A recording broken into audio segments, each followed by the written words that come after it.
Did you know that despite making up 50% of sellers, women hold just 30% of the sales leadership roles? It's not a pipeline problem. That's a promotion problem. Welcome to the Women in Sales Leadership podcast, where we make the new rules of success for high-performing women in sales. And I'm your host, Amy Evans, sales leader turned executive coach. After 25 years in the trenches at Salesforce, EDP, and startups, I now help ambitious sales managers step into second-line leadership roles. If you are ready to lead with authority, earn what you're worth, and make a bigger impact, you are in the right place. Click follow so the next episode will be waiting for you. Welcome back to Women in Sales Leadership. I am so glad you're here today, and thank you. Thank you so much for listening. Here we are. It's January. And it's time to revisit where you are and what's going on in your career. And that is what you will get from today's episode. We are talking about something that we all face. I still face it sometimes, right? It's that Sunday Scaries, that heavy feeling, the heaviness, the dread, or maybe even numbness. And right now, we have a chance to begin again. It's a new year. It's a chance to look at what you want for yourself in your life. And what you'll get out of this conversation today are some really powerful things that all you have to do is just listen. And you don't need to write anything down. I'm just going to walk you through a framework for getting really good clarity about what you should do next and kind of where you are in your career. And then also discovering where you are in your evolution of growth versus comfort. Growth versus comfort. What I will walk you through is just getting a sense of what's next. What do you want to do? And you're going to have the answer for what you want to do at the end. Believe it or not, I promise you'll have an answer. It may not be the answer that you want. And I can hear you right now saying, Amy, if I had the answer, I wouldn't be here. That's okay. I'm going to walk you through it, and I think you're going to understand. So the truth is, of course, I have been exactly where you are. More than once. There have been times when I had jobs that I was so fired up to go work every single day, which sounds maybe hard for some of you all to imagine if you're not in that moment right now. Like, is she lying? No, I'm not lying. It was real, and it happened on many occasions. But I also have been on the complete flip side of that when, man, not only did I have Sunday Scaries, I would call them Sunday Angries. Like, I'd be pissed and angry about the fact that I was in the position I was in, that I was working the place I was working, that I was dealing with the circumstance that I was dealing with. And the part that really was the most painful was the acknowledgement that I knew I needed to do something and wanted to do something, but I wasn't doing it. And that was the part that just made me so angry. I can hear you right now. If that is how you are feeling, or maybe you're not that pissed, I hope you're not. But for those of you who are just really in a spot where you're like, I got to do something and I got to do it now. Or if you're not sure, by the end of this conversation, you will have better clarity. So this is what I'm going to talk you through. And I call it this Sunday night test, right? And wherever you're listening, I don't know if you're doing the laundry or cleaning up or driving or whatever's going on in your world, but you'll be able to listen to these questions and go through this test and just answer. You're going to hear your answer in your own mind. What it is a chance to acknowledge what's really going on in your career and look at it not from hey, I had a terrible week or something crummy happened and I just have to deal with it and get over it and get through it. We would be looking at this a pattern over a period of time. And I believe the right amount of time is truly like 3 to 6 months. And some of you can hear you right now. You might be saying like, Amy, 3 months seems short. It can be short. When we walk through what I'm talking about, though, I think you'll get real clear about what I mean, because there are times when we knew after 3 months that something needed to change, yet we held on and didn't make a move. And I'm not going to ever make anybody feel crummy about that, because that's not my goal. In fact, I've done that myself because, right, we persevere, we get through, we make stuff happen, we climb, steep climbs and deliver the goods every single time, right? There are times, though, when I myself ignored like really glaring red flags in my career that, had I listened to myself, I could have done something sooner. And the goal of this conversation is not to help you feel crummy about not doing anything sooner. It's to help you just get some clarity. Let's get into it. The Sunday night test is really thinking about it in terms of like 3 different signals on Sunday nights. Like, how are you feeling in general, right? In general, there's this three things, 3 feelings that you can have. And this is just when I say these words, like go with whatever one just jumps out to you and speak, like your heart is like, yes, this is how I feel, right? And my plead to you is to not judge yourself for whatever the answer is. Like, let go of judgment and just try to be honest about where you are. These are these 3 signals for Sunday nights. I'm going to ask you these 3 questions and ask you to like say these words of like, how do you feel about a Sunday night? And based on the word that I say and the description of it, like you're going to have you're going to have a feeling of what your feeling is. Okay. And maybe some of you know right now, which is great. We'll jump right into it. These 3 signals for a Sunday night are you feeling on a Sunday night absolute dread, anxiety? For me, it was anger. I mean, I started to act up and get cranky and be short-tempered and, just, I don't know, not be a happy person. That's dread. Do you feel like a numbness, a nothingness? That's the second option, like numb, like I'm on autopilot. I have no feelings. Again, don't judge yourself no matter what your answer is. And then the third one is spark. Do you feel like kind of excited, like energized? Yeah, that's work and you're going to have to do work. And yeah, there might be challenges, but you're invigorated by it because it's energizing for you. And it makes you feel alive, maybe scared, but in a scared, like I'm going to go do something that I think is going to be fun, even though I might be new doing it and learning how to do it for the first time. That kind of scared, right? That kind of like nervousness of like, oh my gosh, I'm about to go do something that scares me a little bit in a positive way, right? These are the 3 signals. Like Sunday night, are you feeling dread? Are you feeling numb?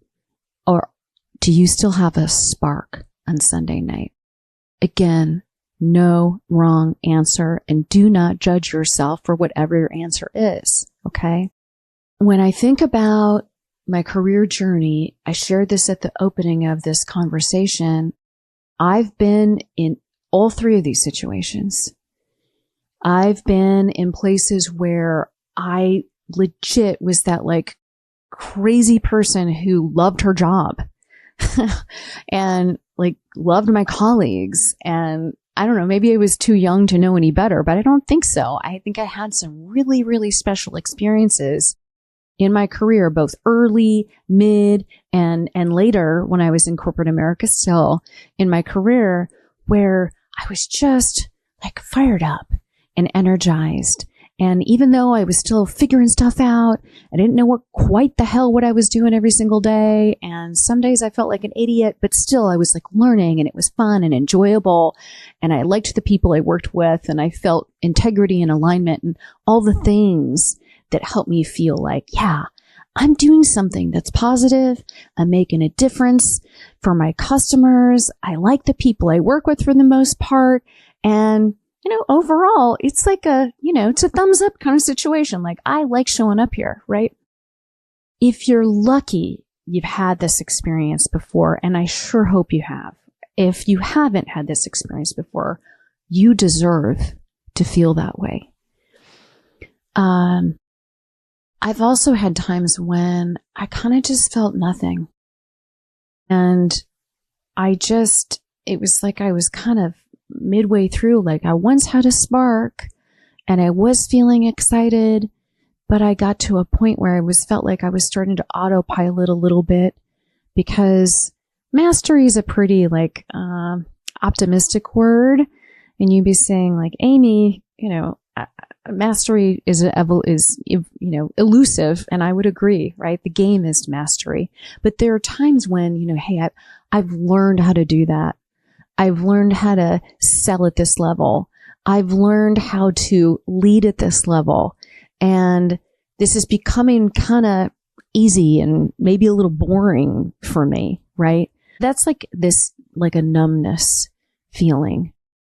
And I've had that. I definitely have. And I found that it happened when I would get year 3, almost inevitably. If I was in the same company, in the same role, doing the same thing, by the time I got to year 3, I was starting to kind of feel like I was on cruise control a bit.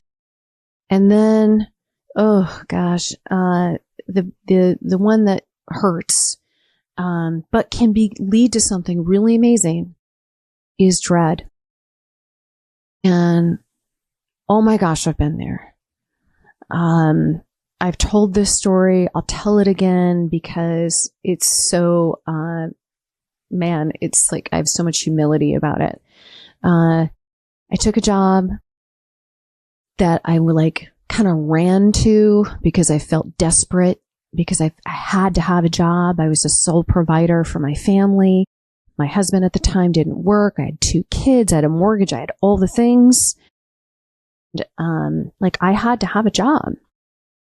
And I took this job that was like a run away from kind of job, where I ran away from one really crummy experience into another crummy experience. And I talk about this a lot. But this crummy experience, man, it was rough. It was rough and beautiful at the same time. Like, I was never more tested. I never learned more. But man, the culture of this company was just awful. Like, the worst. Beat downs every quarter from senior executives who played the game of gotcha in every QBR. This constant undercurrent of negativity and sort of nastiness at the senior leadership level just made me feel crummy. Worse was that I ran to that job, and this part is so you're going to say, Amy, I can't believe you did this. And I can't believe I did it either. I took a pay cut and I took on more responsibility, and I did it because I didn't give myself time to go find a proper job, and I had time. But I ran to this thing. Now, that ended up being a good thing in the long term, because that ended up being the job that I had before before I landed the $1 million job that I got, that I coach people now on how to take a crummy, or a hard experience that you learned a lot and got a lot done and provided results, and turn that into a real win. But that's the dread. That's the dread stuff. And if in my story you're hearing yourself, it's just clarity for you about where you really are and what's going on for you. It's your Sunday night test. The next one that I'll walk you through is this growth versus comfort assessment, right? And this one's so easy. And you know this answer for sure. The question really is, for growth versus comfort, are you in growth versus comfort mode, right? The question really is, am I still learning and growing? Am I still learning and growing? And when is the last time that you felt like you were just like genuinely challenged and stretched? Or is the job starting to become a little too easy? You're starting to feel that bored feeling and it doesn't feel energizing to you, right? The one thing that I know about you, because I know you're a high performer or else you wouldn't be in this conversation. You have high standards for yourself. You have high standards for the people that you work with. You achieve, you deliver the numbers, you make the money, you make the sales, you hit your number. If you look at your career trajectory over time, maybe you didn't hit it every single quarter, maybe you didn't hit it every single year, but over a period of time, you're a top performer. High performers want to be pushed. We're not cruise control people. We really don't have a cruise control button. There's not one. And when we start to get there, that's when things start to, become uncomfortable. So this second question is to answer for yourself. Do you feel energized or do you feel depleted? So, and you know this in your body, right? There's a difference between like, oh man, my physically, like I put in a great day and I gave it everything I got and I am tired because it took a lot of energy from me, but I feel great about that experience because the energy that I gave was just like I gave it all. I was fully in, like bought in. No part of me was phoning it in. No part of me was faking it. Like I was playing all out with my heart in the game called leading, winning, selling, executing, right? Do you feel energized like that? Or do you feel just like drained and tired? Drained and tired is different from that kind of energy. Drained and tired is that dullness, that lack of challenge, that lack of new opportunity to figure new things out again, because that's what we do best. We figure shit out, right? Yeah, we do. You do. You figure stuff out because that's what you do so well. That's the whole name of the game, is that we navigate through, around, under, in windows, under doors. Like we find a way to get stuff done creatively. And that's the fun of this work, is that we figure stuff out. And I think the challenge is also thinking about like, are you having a chance to solve these new problems? Or are you starting to feel like it's just this, Groundhog Day over and over again? There's, when I know I'm really like playing all out for myself, like I've had to learn this about myself over 25 years of sales leadership in B2B technology. And one thing I know about myself that, if I am on my game and if I am playing all out, like by Wednesday afternoon, I need a break. Like I have to take, an hour or sometime in the middle of that day to like get recharged so I can make it through the rest of the week, because that's how much I'm giving to the work. Now I can give you a whole nother conversation all about how to manage your energy. And actually, I think that's something that goes on the list for this year. But today is about getting clarity for yourselves. Question number 3 is, can you see your next move from here? Can you see your next move from here? Hey, quick break for a second. If you are a sales leader who is ready for your next step up, and I'm talking about leading other sales leaders, becoming a director, a VP, even a CRO, then this is for you. I'm hosting a free workshop. You can grab your spot at amyevanscoaching.com. This is for sales leaders who are in tech and are wanting to land jobs where you can earn anywhere from $500,000 to $1 million a year. And again, you can grab your spot at amyevanscoaching.com. Okay, back to the show. Now, this is not a pressured question where you should feel pressured to answer a certain way. And it's fully okay to say, I don't see a path. Because the truth is, 98% of people don't see a path. They really don't. And that's not because you are doing anything wrong or there's anything wrong with you. It's the question of, do you know what your next step would be? Or is there even an opportunity to get there, whatever it might look like? And if you don't know the answer to that, I don't know is a perfectly fine answer. What it feels like when you can see a move, it feels like clarity. It feels like, I know there's a promotion available to me. I'm actively talking to my leadership about it. I have people that are championing me and preparing me and supporting me in getting there. That's what that feels like. And I have had that happen in my career. Although I will tell you that oftentimes you have to take the wheel. Or what can also happen on the converse of people supporting you is feeling blocked. You see what the next move is. You have a vision for it. You want it.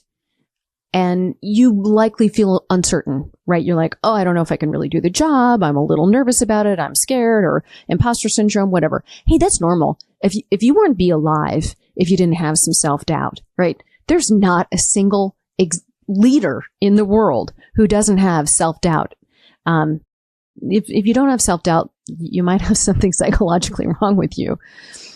But there could be things that are blocking you that aren't this, your concern of like, hey, I think I'm ready. I know I'm ready, but I'm not sure if I can do the job. The things that could be blocking you could be like structure or politics, which I know really stink, but they're true. I never loved politics as a leader. In fact, I tried very hard to be apolitical. I wasn't good at playing political games because it's just not the kind of human being I am. I believe in say what you do, say what you mean what you say, and, directness and clarity and honesty and all the things, right? But there's a reality where not every leadership structure has that, and I get that. The fourth question to ask yourself is, am I compromising who I am? Am I compromising who I am? And when I've done this, I knew I was shrinking myself to fit into this crummy, toxic culture that I was in, and trying to pretend that it was okay when I knew it really wasn't. If you're seeing actual behaviors of the leaders around you or the executives not be aligned to your own values, those are clues, and you know this. And you hear me say this because it is the truth. There is a whisper. There's a voice, not the one that is the negative voice. That one can shut the fuck up. Yeah, I did just say that. That voice can shut it. The one that you want to listen to is that quiet voice that's right. I call it's your heart, because your heart really never lies.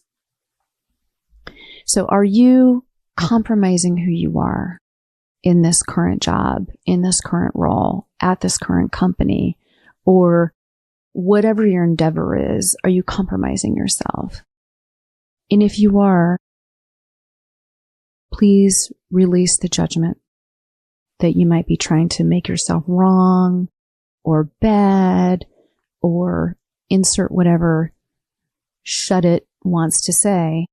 And I say shut it to that voice because we don't give a what that voice has to say.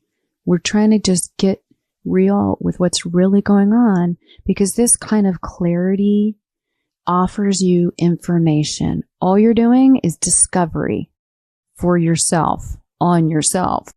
I bet at the start of this conversation, you already knew what the answer was.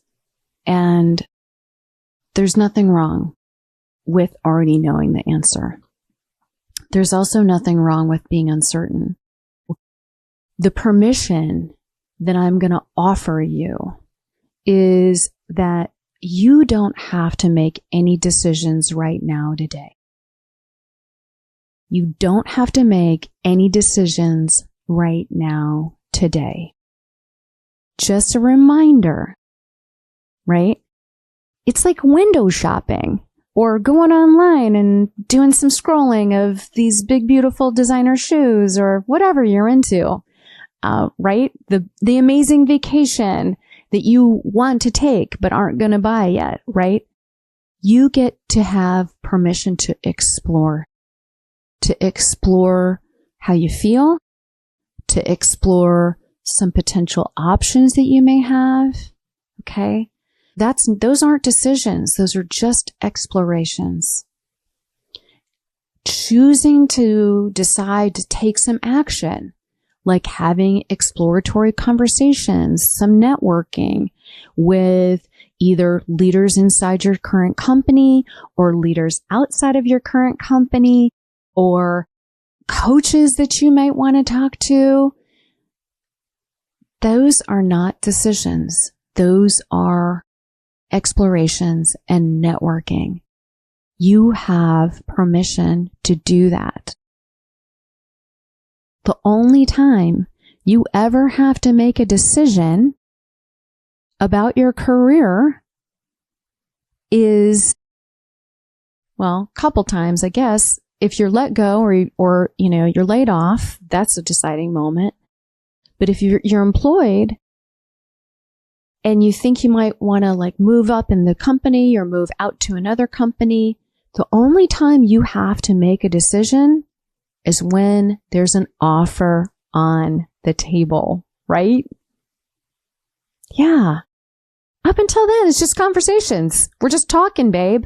We're just talking. I'm not cheating on my company by having a conversation.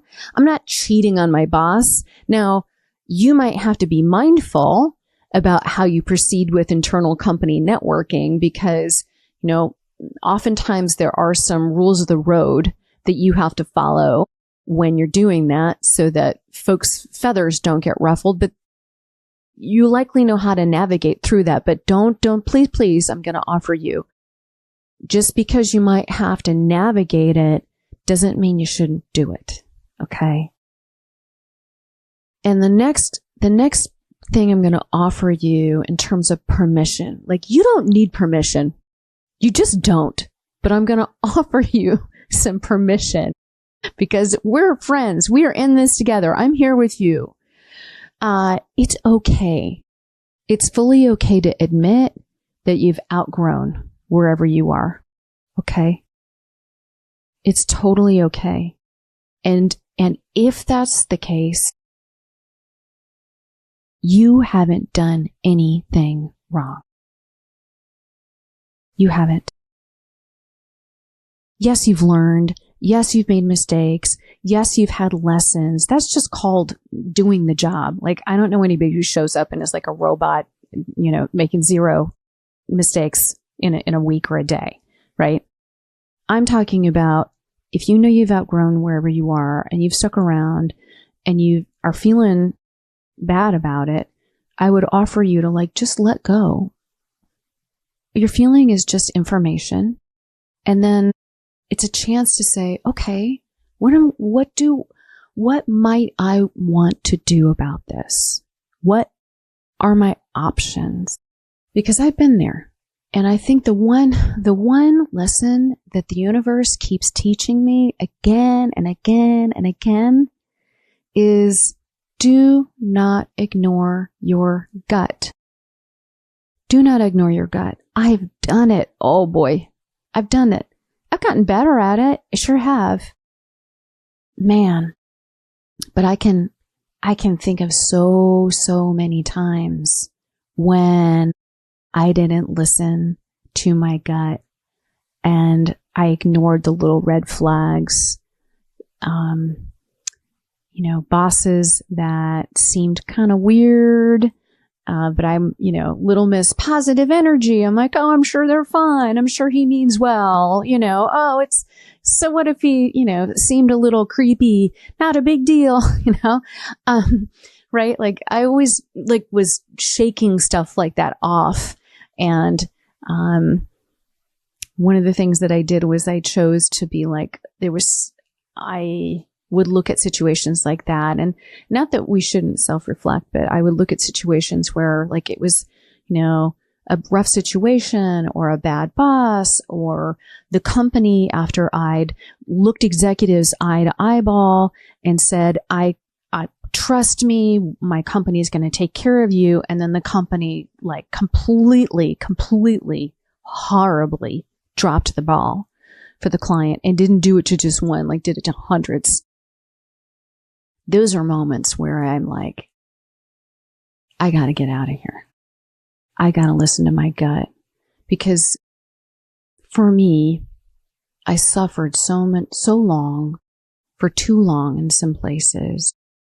And I was so afraid.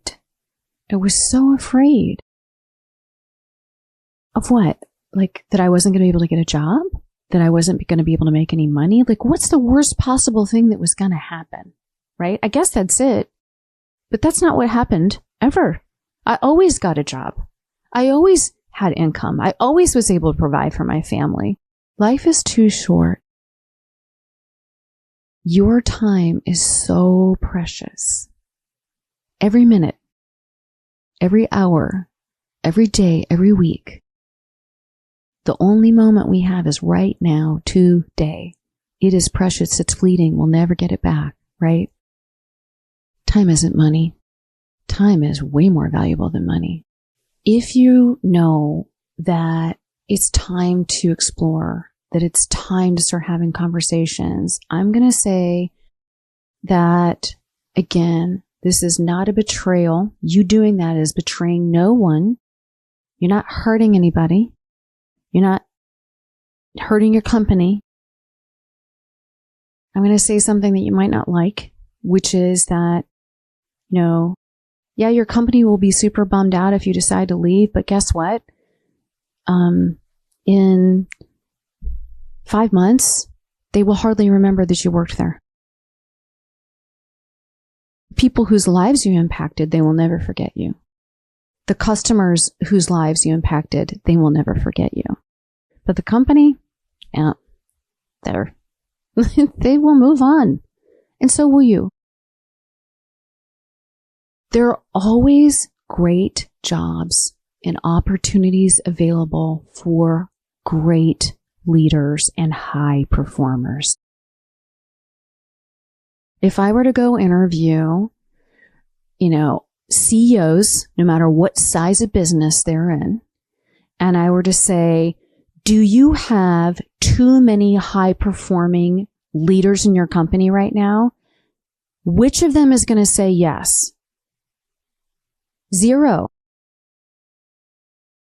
There is a deficit in this world of excellent leaders, of high performing people, period. Everybody says they're high performers, right? Only those of us who are in businesses where like there is a black and white, you either produce the number or you didn't produce the number. Like you can't hide from that over time, right? And you are holding the key. You have every single thing you need to be in a place that you love, to do work that you enjoy, to work with leaders who you respect and admire, work with a company that delivers on its commitments and promises that it makes to its clients, and that lights you up. and gives you freedom to be you and to bring your gifts and show up every day and be your, all out amazing self. Like all of the quirks and funky stuff that you bring to it, right? You deserve that. So what to do with your answer? You have an answer. I hope you have an answer. If you're staying where you are, there is nothing wrong with that. And I think one question or investigation you can go on is like, identify what do you feel like needs to change in order to get you like lit up again and energized again? What tweaks could you make? What's one or two things that you could try that would get you engaged and excited about? Who do you need to go talk to? What are some conversations that you want to have, right? And an opportunity, like everybody has these, performance reviews and quarterly business reviews. Give yourself a quarterly business review. Do your own 90-day check-in. Am I staying or am I going? Am I feeling great on Sunday night or am I still feeling blah? Or do I feel awful? I hope not. But it could be true. If you are in the camp of, hey, I need to start exploring some options because it's time. I've known it's time. It's been time for a while. Then my request to you is to, and I think this is a lot easier. Get some clarity on what you want. And you're going to say, I don't know what I want, Amy. I say, I know. You might know. I bet there are some things that you're clear on that you want. Like, I bet there's clarity about how much money do you want to make? I bet there's clarity about how much vacation you would like to be able to take every year. I bet there's clarity about what you want your office versus work from home situation to be. I bet there's clarity about what your travel situation should be, right? And then you can also, once you get those are kind of easy to nail down. Once you get those, you can make notes about what you don't want. And almost always the real answer in what you want comes from what you don't want, because the don't want list is easy to identify, right? And if you're in that exploring mode, this week, make an agreement with yourself. 3 is a magic number, they say. 3 people that you want to have exploratory conversations with and just reach out. Do not fret about what are these people going to say. Do not worry about if they're going to help you or not, because if they're good people, if they're people who you want to be aligned with, human beings are born to help each other. We love to help each other in general, right? I need your help. I need your help. I could use your help. I'm starting to think about, next steps in my career. I would love to brainstorm with you. I'd love to hear your story about how you got to where you are and some of the things that happened in your career along the way. Show me a person that doesn't love to talk about themselves, okay? And begin to discreetly update your LinkedIn profile. Just start to put in some of your results, right? Start to articulate some of the things that if you are on the quiet, starting to be open to new opportunities, things that hiring leaders or recruiters would want to know about you. And if you're not sure about what you want to put on your update for LinkedIn, like go ask your friendly neighborhood AI agent or assistant. And the thing I would encourage you to do is to block a couple of hours weekly for your career development. You have the time. I know you do. Yeah. You have 2 hours a week. I know it. And if you're not sure, then take the next couple of weeks to really study for yourself and notice the energy patterns. Like, notice how you feel. Like, wake up, pay attention to yourself again, right? Like, give yourself some love and attention and say, how do I feel? Right? Notice what's going on, because your body knows how you feel. It's crazy. The body knows how you feel before your brain does. And so if you're feeling sick, if you're feeling like always feeling this way, those are clues. Those can be clues. You get to choose. You get to choose. Whose life is it? It's yours. It's your life. You have the keys. You have the keys to your life, to create a life that you love, to have a career that fires you up, lets you use your gifts, pays you well, and gives you time off to go enjoy all that great money that you're making, right? And, when you get to your mid to, maybe late stage parts of your career, you have the luxury of getting to make more conscious choices and not just kind of stumble along, because you're wiser now and you have more clarity about what you want. If you are curious about working with a career coach to help you get to the next level, it turns out that's exactly what I do. I'm on LinkedIn. Find me, DM me. I will give you an hour of my time, which I normally charge a lot of money for, but I'll give you, as a listener of this podcast, I'll give you an hour for free. All you need to do is DM me on LinkedIn and say, Amy, I heard you on the podcast. I want an hour to talk about my career. We will talk about your career and you'll come out of that conversation with a high level plan of what to do next. I am so grateful for being with me today in this conversation. And if you took the time to listen all the way through, then you got the gold, because you know your answer. This is your year. This is your year right here, right now. You can do this.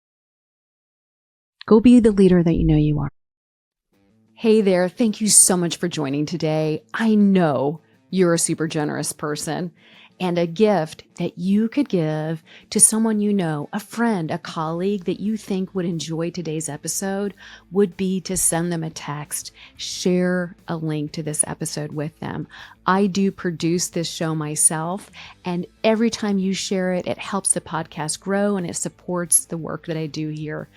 Also, if you happen to be a sales leader who is ready to take your next step up into a leader of leaders role, whether it's via promotion or you're ready to go and get that new job at a new company, I'm talking about director roles, VP roles, even CRO roles in B2B tech, where you can earn $500,000 to $1 million or more. The workshop I'm giving is an hour-long workshop. It's totally free. You'll learn the process that I teach my clients on how to effectively position themselves, effectively network, and own their executive presence so they can land the job and get hired and promoted into these big sales leadership roles in B2B tech. If this sounds like you, come grab your spot. It's waiting for you at my website, amyevanscoaching.com, where you can unlock what's next for you.